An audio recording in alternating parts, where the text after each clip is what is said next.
Welcome to exam rally. So SBPO ப்ரிலிம்ஸோட expected cut off பற்றி டீட்டெயிலாக இந்த வீடியோவில் நம்ம பார்க்கலாம். ஸோ நம்ம ஃப்ரெண்ட்ஸ் சர்க்கிளில் குட் அட்டெம்ப்ட் பற்றி நம்ம கேட்குறப்ப நிறைய ஆன்சர் வந்து நம்மளுக்கு கிடச்சிச்சு. சில ஃப்ரெண்ட்ஸ் வந்து ஒரு 70+ அல்லது 75+ வந்து கொடுத்துருக்காங்க. அதே மாதிரி இன்னும் சில பேர் வந்து 50லேருந்து 55 வரைக்கும் அட்டெம்ப்ட் கொடுத்துருந்தாங்க. 55, 56 அரௌண்ட் இந்த ரேஞ்சில் வந்து அட்டெம்ப்ட் கொடுத்துருந்தாங்க. இன்னும் சில பர்சன் வந்து 56ல் இருந்து 67, 68 ரேஞ்ச் வரைக்குமே அட்டெம்ப்ட் கொடுத்துருந்தாங்க. ஸோ குட் அட்டெம்ப்ட் நம்ம பார்க்குறப்ப நம்ம ஆவரேஜாக நம்ம எடுக்கிறப்ப 55லேருந்து ஒரு 65 அப்படிங்கிறது நல்ல ஒரு ஆவரேஜ் குட் அட்டெம்ப்டாக இருந்திருக்கு. அதே மாதிரி இண்டிவிஜுவல் செக்ஷனை நம்ம பார்க்குறப்ப கான்ஸை பொறுத்த வரைக்கும் ஒரு 10லேருந்து 15 வரைக்கும் அட்டெம்ப்ட் வந்து கொடுத்துருக்காங்க. அதே மாதிரி ரீசனிங்கை பொறுத்த வரைக்கும் 21லேருந்து 25 வரைக்கும் குட் அட்டெம்ப்டாக கொடுத்துருக்காங்க. அதாவது ஆவரேஜ் குட் அட்டெம்ப்ட்னு நான் சொல்கிறேன். அதே மாதிரி இங்கிலீஷை பொறுத்த வரைக்கும் 21ல் இருந்து 26 அல்லது 27 வரைக்கும் குட் அட்டெம்ப்ட் வந்து கொடுத்துருக்காங்க. ஸோ இந்த ஆவரேஜ் குட் அட்டெம்ப்டை வச்சு கட் ஆஃப் வந்து வருமா அப்படின்னு நம்ம பார்த்தோம் அப்படின்னா கண்டிப்பாக நம்ம எக்ஸ்பெக்டேஷன் எஸ்பிபிஓ ப்ரிலிம்ஸை பொறுத்த வரைக்கும் நாம் ஒரு லெவல் வந்து எக்ஸ்பெக்ட் பண்ணியிருப்போம். பட் வரக்கூடிய கட் ஆஃப் வந்து ரொம்பவே அதிகமாக தான் வரும். ஓகேவா? ஸோ இந்த ஆவரேஜ் குட் அட்டெம்ப்டை வச்சு நம்ம எந்த எக்ஸாமுக்கு வந்து நம்ம இந்த மாதிரி ப்ரெடிக்ட் பண்ணலாம். அதாவது ஆவரேஜ் அட்டெம்ப்டை வச்சு கட் ஆஃப் ப்ரெடிக்ட் பண்ணணும் அப்படின்னா வேகன்சி அதிகமாக இருக்கிற எக்ஸாமுக்கு வந்து ஆவரேஜ் அட்டெம்ப்டை வச்சு நம்ம கட் ஆஃப் ப்ரெடிக்ட் பண்ணலாம். பட் இப்போ இந்த இயருக்கு வந்து எஸ்பிபிஓ ப்ரிலிம்ஸில் வேகன்சி விட்டது வந்து பார்த்தீங்க அப்படின்னா 541 வேகன்சி மட்டும்தான். ஸோ இன்ட்டு 10 நம்ம போட்டோம் அப்படின்னா 5410 பர்சன்ஸ் மட்டும்தான் அடுத்த மெயின்ஸுக்கு வந்து அவங்க கால்ஃபர் பண்ண போகிறாங்க. ஸோ இந்த ஆல் ஓவர் இந்தியாவில் 5014 பர்சன்ஸை வந்து நெக்ஸ்ட்டு ரவுண்டில் கூப்பிட போகிறாங்க அப்படின்னா டாப்பராக, அதாவது டாப் 5400 பர்சன் இந்தியாவில் இருக்க டாப் 5400 பர்சனை மட்டும்தான் அடுத்த ரவுண்டுக்கு வந்து எடுக்க போகிறாங்க. ஸோ இந்த 5400 பர்சன் நீங்கள் எப்படி நம்ம ஃபில்டர் பண்ணலாம் அப்படின்னா, அதாவது கட் ஆஃப் நான் எப்படி ப்ரிடிக்ட் பண்ணுறது அப்படிங்கிற மாதிரி நான் சொல்கிறேன் பாருங்கள். இப்போ ஒவ்வொரு செக்ஷன்லேயும் 10 to 15 வரைக்கும் நம்ம போட்டிருப்பாங்க. ஸோ 15ஓட அட்டெம்ப்ட் வந்து அதிகமான பர்சன்ஸ் வந்து கொடுத்துருப்பாங்க. ஸோ நம்மளுடைய மேக்ஸிமம் ஆவரேஜ் அட்டெம்ப்ட்டை நம்ம எடுத்துக்கலாம். மேக்ஸிமம் ஆவரேஜ் அட்டெம்ப்ட் பார்த்திங்கன்னா கான்ஸில் 15 நம்ம எடுத்துக்கலாம். அதே மாதிரி ரீசனிங் பார்த்திங்க அப்படின்னா மேக்ஸிமம் ஆவரேஜ் அட்டெம்ப்ட் 25 நம்ம எடுக்கலாம். இங்கிலீஷில் வந்து நம்மளுக்கு அக்யூரசி வந்து மேக்ஸிமம் வந்து நம்ம மெயின்டைன் கம்மியாக இருக்கும். அதாவது அக்யூரசி லெவல் வந்து மற்ற செக்ஷனை கம்பேர் பண்ணுறப்ப இந்த கான்ஸாக இருக்கட்டும் இல்லை ரீசனிங்காக இருக்கட்டும் இதோட அக்யூரசி வந்து நம்ம ஒரு 95 எபோவ் வந்து நம்ம கண்டிப்பாக மெயின்டைன் பண்ணுவோம். அதாவது 95லேருந்து 100% மேக்ஸிமம் நம்ம மெயின்டைன் பண்ணுவோம். பட் இங்கிலீஷை பொறுத்த வரைக்கும் நம்மளோட அக்யூரசி லெவல் அப்படின்னா இங்கே பார்த்தீங்க அப்படின்னா ஒரு 70லேருந்து 90%க்குள்ளே தான் நம்மளுக்கு இருக்கும். 100% அக்யூரசி மேக்ஸிமம், அதாவது நான் ஆவரேஜாக நான் சொல்கிறேன், அக்யூரசி வந்து நம்ம மெயின்டைன் பண்ண மாட்டோம். ஸோ நம்ம ஒரு 25 கொஷினோ இல்லை 27 கொஷினோ நம்ம இங்கிலீஷில் நம்ம கொடுத்துருக்கோம் அப்படின்னா வரப்போகிற மார்க் வந்து நம்மளுக்கு 20 அந்த மாதிரி வரும். ஆனால் இந்த 20 மார்க்கை நம்ம எடுத்து கட் ஆஃப் நம்ம ப்ரிடிக்ட் பண்ணக்கூடாது. ஏன் அப்படின்னா இங்கிலீஷில் ரொம்ப ஸ்ட்ராங்காக வந்து நம்மளும் சரி இல்லை ஆல் ஓவர் இந்தியாவும் சரி இங்கிலீஷை மட்டும் நீங்கள் செப்பரேட்டாக நீங்கள் பிரிச்சிங்க அப்படின்னா, ஏன்னா நிறையா எக்ஸாமில் இந்த இங்கிலீஷ் தான் வந்து டிசைடிங் ஃபேக்டராக இருந்திருக்கு. ஸோ அப்போ இங்கிலீஷ் செக்ஷனை மட்டும் நீங்கள் செப்பரேட் பண்ணிங்கனாவே நல்லா பண்ணுறவங்க அப்படின்னு நீங்கள் பார்த்தீங்கன்னாவே அதாவது ஒரு 23லேருந்து 27, 28 ரேஞ்சுக்குள்ளே மார்க் ஸ்கோர் பண்ணுறவங்களே நிறையா இருப்பாங்க.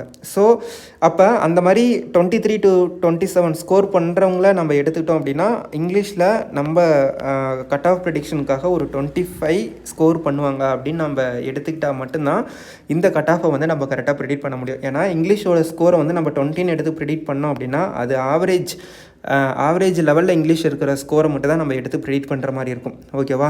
ஸோ ஆல் ஓவர் இந்தியாவை நம்ம கன்சிடர் பண்ணி இங்கிலீஷோட ஸ்கோரை அதுக்கேற்ற மாதிரி நம்ம இன்க்ரீஸ் பண்ணி நம்ம கட் ஆஃப் ப்ரெடிக்ட் பண்ணால் மட்டும்தான் எக்ஸாக்டாக எவ்வளோ கட் ஆஃப் வரைக்கும் வர சான்சஸ் இருக்குது அப்படின்னு நம்ம கொண்டு போக முடியும். ஸோ கான்ஸை பொறுத்த வரைக்கும் 15 அப்படின்னு நம்ம எடுத்துக்கலாம். ரீசனிங்கை பொறுத்த வரைக்கும் ஒரு 24 அப்படின்னு நம்ம எடுத்துக்கலாம். இங்கிலீஷை பொறுத்த வரைக்கும் அதே ஒரு 24 நம்ம எடுத்துக்கலாம். ஸோ இதை வச்சு நம்ம கட் ஆஃப் ப்ரெடிக்ட் பண்ணும்போது 1363 வருது. ஓகேவா?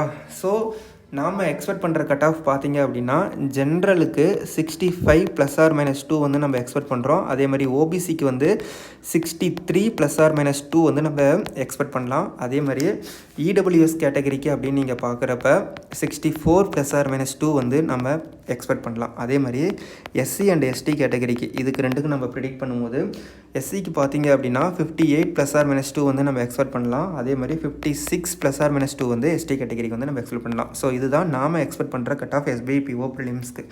ஸோ இந்த கட் ஆஃப் வந்து ஒரு சில ஷிஃப்ட்டில் வந்து இன்னும் நீங்கள் நினைக்கலாம் கான்ஸ் வந்து சிங்கிள் டிஜிட் தான் அட்டன் பண்ணுற மாதிரி இருந்துச்சு, அந்த மாதிரி வந்து நம்மளுக்கு வந்து ஃபீட்பேக் கிடச்சிச்சு. ஸோ அந்த மாதிரி பார்க்குறப்ப நார்மலைசேஷன் கண்டிப்பாக ப்ளே ஆகும். ஏன்னா நார்மலைசேஷனை பற்றி ஆல்ரெடி நமக்கு தெரியும், எப்படி வந்து நார்மலைசேஷன் பண்ணி ஒருத்தரோட மார்க்கை இன்க்ரீஸ் பண்ணுறாங்க, அதிகமாக இருக்கிறவங்களுடைய மார்க் வந்து எப்படி டிக்ரீஸ் பண்ணுறாங்க அப்படிங்கிறத பற்றி நம்மளுக்கு தெரியும். ஸோ அதை வச்சு பார்க்கும்போது கண்டிப்பாக டஃப்பாக இருக்கிற ஷிஃப்ட்டுக்கு கண்டிப்பாக நார்மலைசேஷனால் நம்மளுக்கு மார்க் இன்க்ரீஸ் ஆக போகுது. ஸோ அதை வச்சு நம்ம பார்க்கும்போது ஓவராலாக நாம் எக்ஸ்பெக்ட் பண்ணுற கட் ஆஃப் பார்த்திங்க அப்படின்னா ஒவ்வொரு கேட்டகரிக்கும் இவ்வளோ கட் ஆஃப் வந்து நம்ம எக்ஸ்பெக்ட் பண்ணலாம். ஸோ உங்களுடைய அட்டெம்ப்ட் வந்து எபோவ் 60 இருக்குது அப்படின்னா கண்டிப்பாக வந்து மெயின்ஸுக்கு வந்து ப்ரிப்பேர் பண்ணுங்கள். ஸோ எபோவ் 55 இருந்தாலுமே ப்ரிப்பேர் பண்ணுங்கள். பட் இதை தாண்டி அடுத்த எக்ஸாம்ஸ் IBPS PO ப்ரிலிம்ஸ் இருக்குது நம்மளுக்கு. ஸோ மெயினாக இதை வந்து மேஜராக நீங்கள் ஃபோக்கஸ் பண்ணுங்கள், ஓகேவா? ஸோ உங்களுடைய அட்டெம்ப்ட் நீங்கள் பார்த்தீங்க அப்படின்னா உங்களுடைய மார்க்கு தான் நான் சொல்லுவேன். அட்டெம்ப்ட் வந்து இங்கே வந்து கண்டிப்பாக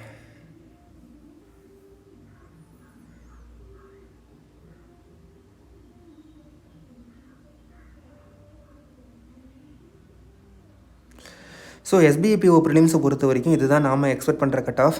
ஸோ அடுத்த எக்ஸாம் வந்து IBPS PO ப்ரிலிம்ஸ் இருக்குது. ஸோ இது வந்து நம்ம எக்ஸாம் எழுதி முடித்தாச்சு.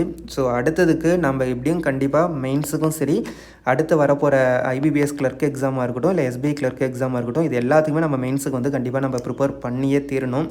ஸோ இந்த எக்ஸாமை நினச்சி ப்ரிலிம்ஸ் வந்து நம்ம நல்லா பண்ணியிருப்போம். சப்போஸ் நல்லா பண்ணல அப்படின்னா இதை ஒரு எக்ஸ்பீரியன்ஸாக நீங்கள் எடுத்துக்கோங்க. எந்த இடத்துல நீங்கள் வந்து மிஸ்டேக் பண்ணீங்க அப்படிங்கிறத அனலைசிஸ் பண்ணுங்கள். ஒரு பசில்ஸ் ஆர் சீட்டிங்கில் எந்த இடத்துல வந்து நம்மளால் ஆன்சர் கொண்டு வர முடியல, இல்லை ஒரு டிஐயில் எந்த கான்செப்ட் வந்து நம்ம கிராக் பண்ண முடியல அப்படிங்கிறத கண்டிப்பாக அனலைசிஸ் பண்ணுங்கள். ஒரு இங்கிலீஷில் எந்த கொஷினை நம்மளால் அப்ரோச் பண்ண முடியல, ஸ்பீடு நம்மளுக்கு கரெக்டாக மேட்ச் பண்ணி நம்ம கரெக்டாக பண்ணோமா, இது எல்லாத்தையும் நீங்கள் அனலைசிஸ் பண்ணி அதை இம்ப்ரூவ் பண்ணுங்கள். முக்கியமாக எக்ஸாம் லெவலில் எந்த கொஷின் இருக்குது, அதாவது எக்ஸாம் லெவலில் இருக்க கொஷினை கண்டிப்பாக ப்ராக்டிஸ் பண்ணுங்கள். ஸோ ஆல்ரெடி நம்ம SBI PO prelims mark test வந்து நம்ம கொடுத்துருந்தோம். அதே பேட்டர்னில் தான் இப்போ வந்து எக்ஸாமில் வந்து கேட்டிருந்தாங்க, ஓகேவா? ஸோ அதே லெவல் ஆஃப் கொஷின்ஸ். ஸோ நிறைய பேர் எனக்கு மெசேஜ் பண்ணியிருந்தப்பையும் அதே தான் சொன்னாங்க. லெவல் என்ன நம்ம கொடுத்துருந்தோமோ, என்ன பேட்டர்ன் நம்ம கொடுத்துருந்தோமோ அதே தான் அங்கே ஃபாலோ ஆனிச்சு. அதே லெவலில் தான் எக்ஸாம்ஸ்லேயும் இருந்துச்சு. ஸோ அதே மாதிரி தான் IBPS PO ப்ரிலிம்ஸ் மார்க் டெஸ்ட்டும் நம்ம கொடுத்துருக்கோம்.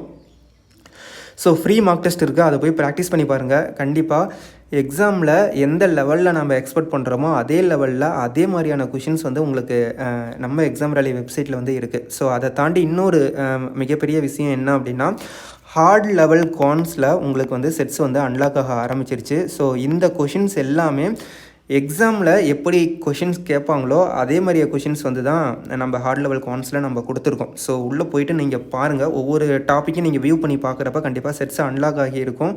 ஸோ அந்த கொஷின்ஸை வந்து போட்டு பாருங்கள் ஃபுல் அண்ட் ஃபுல். ஏன்னா இப்போ நம்ம மெயின்ஸில் நம்ம நிறையா ஒரு ஃப்ரீ பிடிஎஃபோ இல்லை நிறைய கொஷின்ஸ் நம்ம ப்ராக்டிஸ் பண்ணுவோம். பட் அந்த மெயின்ஸில் எக்ஸாம்ஸில் போய் நம்ம உட்கார்றப்ப அந்த கொஷினுக்கும் மெயின்ஸில் கேட்குற கொஷினுக்கும் சம்மந்தமே இல்லாமல் இருக்கும். பட் இங்கே நம்ம எக்ஸாம் ரேலியில் ஃபுல்லாக எக்ஸாமில் எந்த மாதிரி கொஷின்ஸ் கேட்குறாங்களோ அதை ரிசம்பிள் பண்ணி தான் ஒவ்வொரு கொஷினும் வந்து மேக் பண்ணிகிட்ருக்கோம். ப்ரிலிம்ஸாக இருக்கட்டும் இல்லை மெயின்ஸாக இருக்கட்டும், நீங்கள் கொஷினை போய் ஃபஸ்ட்டு போட்டு பாருங்கள். ஃப்ரீ கொஷின்ஸ் நிறையாவே இருக்குது, ஃப்ரீ கொஷின்ஸை போட்டு பாருங்கள். ஹார்ட் லெவல் கான்ஸுக்கு வந்து இங்கே ஒரு எக்ஸாம்பிள் வந்து உங்களுக்கு நான் கொடுத்துருக்கேன். ஸோ இந்த மாதிரி கொஷின் வந்து எக்ஸாக்டாக SBI PO மெயின்ஸில் கேட்ட கொஷின்ஸ்.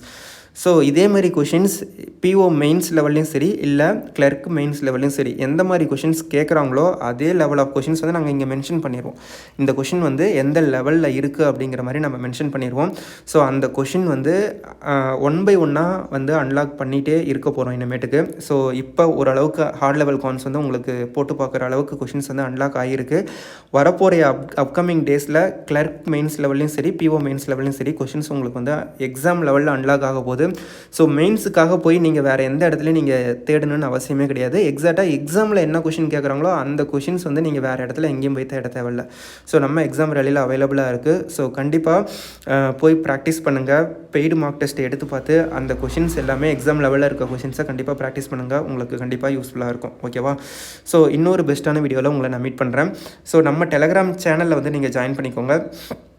ஸோ நாம் போடுற அப்டேட் வந்து உங்களுக்கு அப்பப்போ கிடைக்கிறதுக்கு டெலகிராம் கண்டிப்பாக உங்களுக்கு யூஸ்ஃபுல்லாக இருக்கும். ஓகேவா? ஸோ இன்னொரு பெஸ்ட்டான வீடியோவில் உங்களை நான் மீட் பண்ணுறேன். தேங்க்யூ.